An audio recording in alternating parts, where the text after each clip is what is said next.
കേരളത്തിലെ ജനങ്ങളെ മുഴുവൻ തെറ്റിദ്ധരിപ്പിച്ച് വൈകാരികതയുടെയും വർഗീയതയുടെയും മറവിൽ കെട്ടിയുയർത്തിയ ഒരു മഹാനുണയുടെ കൊട്ടാരമാണ് കേരള ഹൈക്കോടതിയുടെ ഒരൊറ്റ ഉത്തരവിലൂടെ തകർന്ന തരിപ്പണമായിരിക്കുന്നത്. അതെ, പാലത്തായി കേസ് തന്നെയാണ്. ഈ കേസിലെ ഓരോ അധ്യായവും അതിന് പിന്നിൽ പ്രവർത്തിച്ച രാഷ്ട്രീയ തീവ്രവാദ അടിയൊഴുക്കുകളും പോലീസിനെ പോലും വിരട്ടി നിർത്തിയ കറുത്ത ശക്തികളെയും ഇന്ന് നമ്മൾ അക്കമിട്ട് നിരത്തുകയാണ്. കൂട്ടുനിന്ന് ഓരോരുത്തരോടും കണക്ക് ചോദിക്കുന്ന ആ സത്യസന്ധമായ കഥയിലേക്ക് വീഡിയോ മുഴുവനായി കാണുക.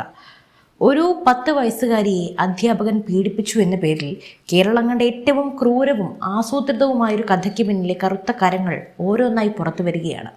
ഒരധ്യാപകൻ്റെ, ഒരു പൊതുപ്രവർത്തകൻ്റെ, ഒരു മനുഷ്യൻ്റെ ജീവിതവും അന്തസ്സും കുടുംബവും രാഷ്ട്രീയ വേട്ടയാടലിന് വേണ്ടി ചവിട്ടി മെതിച്ചവർക്ക് മുന്നിലേക്ക് നിയമത്തിൻ്റെ കനത്ത പ്രഹരം വീണിരിക്കുന്നു.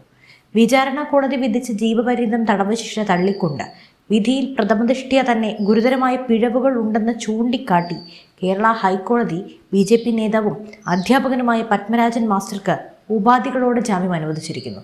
കേൾക്കണം, കേവലം ജാമ്യം നൽകൽ മാത്രമല്ലത്, ഇര എന്ന് അവകാശപ്പെട്ട കുട്ടിയുടെ മൊഴികളിൽ കാണുന്ന ഭീകരമായ വൈരുദ്ധ്യങ്ങളും തിരുത്തലുകളും ഹൈക്കോടതി അടിവരയിട്ട് ചൂണ്ടിക്കാണിച്ചിരിക്കുന്നു. 600ഓളം കുട്ടികളും നിരവധി അധ്യാപകരും പഠിക്കുന്ന ഒരു വിദ്യാലയത്തിൽ എല്ലാവരുടെയും കണ്ണു വെട്ടിച്ച് ഇത്തരമൊരു സംഭവം നടക്കാനുള്ള സാധ്യതയെ തന്നെ കോടതി ചോദ്യം ചെയ്തിരിക്കുകയാണ്. വർഷങ്ങളോളം നുണ പ്രചരിപ്പിച്ച മാധ്യമ വിചാരണകൾക്കും വോട്ട് ബാങ്ക് രാഷ്ട്രീയം കളിച്ച ധാഷ്ട്യങ്ങൾക്കും ഇല്ലാത്ത കഥകൾ ചമച്ച ഗൂഢസംഘങ്ങൾക്കുമുള്ള വ്യക്തമായ താക്കീതാണിത്. എന്തായിരുന്നു പാലത്തായി കേസിൻ്റെ യഥാർത്ഥ പശ്ചാത്തലം? 2020 തുടക്കം രാജ്യമെങ്ങും പൗരത്വ നിയമ ഭേദഗതിക്കെതിരെ വൻ പ്രതിഷേധങ്ങൾ നടക്കുന്ന സമയമാണ്. പാനൂർ, തലശ്ശേരി, പാലത്തായി മേഖലകളിൽ തീവ്ര നിലപാടുള്ള സംഘടനകളും UDFും CPMും തമ്മിൽ രാഷ്ട്രീയ മേധാവിത്വത്തിന് വേണ്ടി പോരടിക്കുന്നു. തൃപ്പങ്ങോട്ടൂർ പഞ്ചായത്തിലെ സജീവ സംഘപരിവാർ പ്രവർത്തകനും തങ്ങളുടെ സ്വന്തം വാർഡിൽ ജനസമ്മതിയുള്ള ഒരു അധ്യാപകനുമായ പത്മരാജൻ മാസ്റ്റർ, ഇവരുടെ കണ്ണിലെ കരടായിരുന്നു അദ്ദേഹം. ഒരു RSS പ്രവർത്തകനെ തകർക്കാൻ രാഷ്ട്രീയമായി നേരിടാൻ കഴിയാതെ വന്നപ്പോൾ കണ്ടെത്തിയ ഏറ്റവും ഭയാനകമായ ആയുധമായിരുന്നു പോക്സോ. 2020 ജനുവരിയിലാണ് സംഭവം നടന്നതായി ആരോപിക്കുന്നത്. എന്നാൽ കേസ് രജിസ്റ്റർ ചെയ്യുന്നത് എപ്പോഴാണ്? 2 മാസത്തിന് ശേഷം, മാർച്ച് 17-ന്. 2 മാസം എവിടെയായിരുന്നു ഈ പരാതി?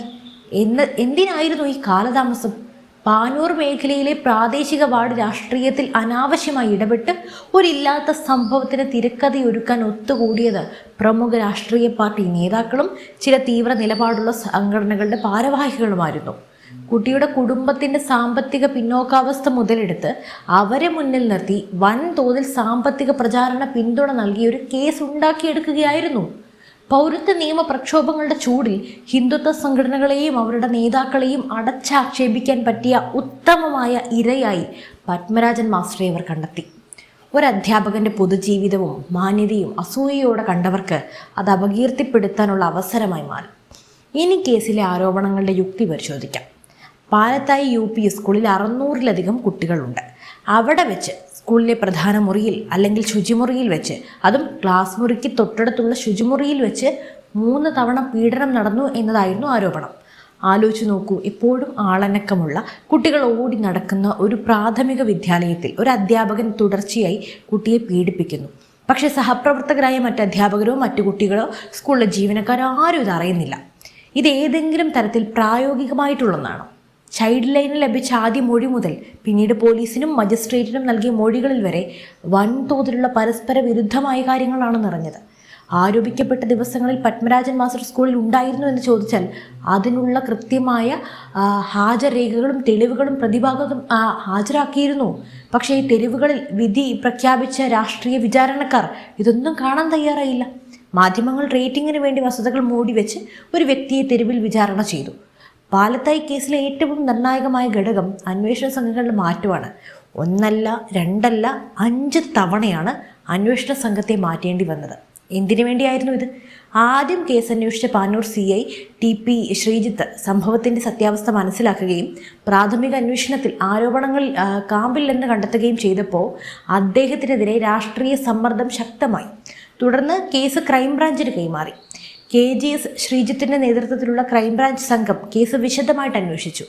ശാസ്ത്രീയ തെളിവുകൾ, ഫോൺ രേഖകൾ, സ്കൂളിലെ അന്തരീക്ഷം, സാക്ഷിമൊഴികൾ എന്നിവയെല്ലാം വിശദമായി പരിശോധിച്ച് ക്രൈംബ്രാഞ്ച് കേസിൽ പോക്സോ കുറ്റം ചുമത്താൻ തക്ക വിധത്തിലുള്ള തെളിവുകളോ അല്ലെങ്കിൽ ബലാത്സംഗം നടന്നതായി മെഡിക്കൽ തെളിവുകളോ ഇല്ലെന്ന് വ്യക്തമാക്കി. കുട്ടിയുടെ മൊഴികളിലെ ഗുരുതരമായ പൊരുത്തക്കേടുകൾ അക്കമിട്ട് നിരത്തിക്കൊണ്ടാണ് ഇടക്കാല കുറ്റപത്രം സമർപ്പിച്ചത്. എന്നാൽ അതിനുശേഷം എന്താണ് സംഭവിച്ചത്? അന്നത്തെ LDF സർക്കാരിനും പോലീസിനുമെതിരെ ചില തീവ്രവാദ സ്വഭാവമുള്ള സംഘടനകളും അന്നത്തെ പ്രതിപക്ഷവും തെരുവിലിറങ്ങി. ഭരണകൂടത്തെ ഭയപ്പെടുത്തി ക്രൈംബ്രാഞ്ച് ഉദ്യോഗസ്ഥരെ വ്യക്തിപരമായി തന്നെ അധിക്ഷേപിച്ച് എങ്ങനെയെങ്കിലും പോക്സോ വകുപ്പുകൾ ചുമത്തി പത്മരാജൻ മാസ്റ്ററെ ജയിലിലടയ്ക്കാൻ അവർ സർക്കാരിനെ നിർബന്ധിതരാക്കി. ഒടുവിൽ 5ാമത്തെ അന്വേഷണ സംഘത്തെ വെച്ച് രാഷ്ട്രീയ തൃപ്തിക്ക് വേണ്ടി കുറ്റപത്രം തിരുത്തി എഴുതുകയായിരുന്നു.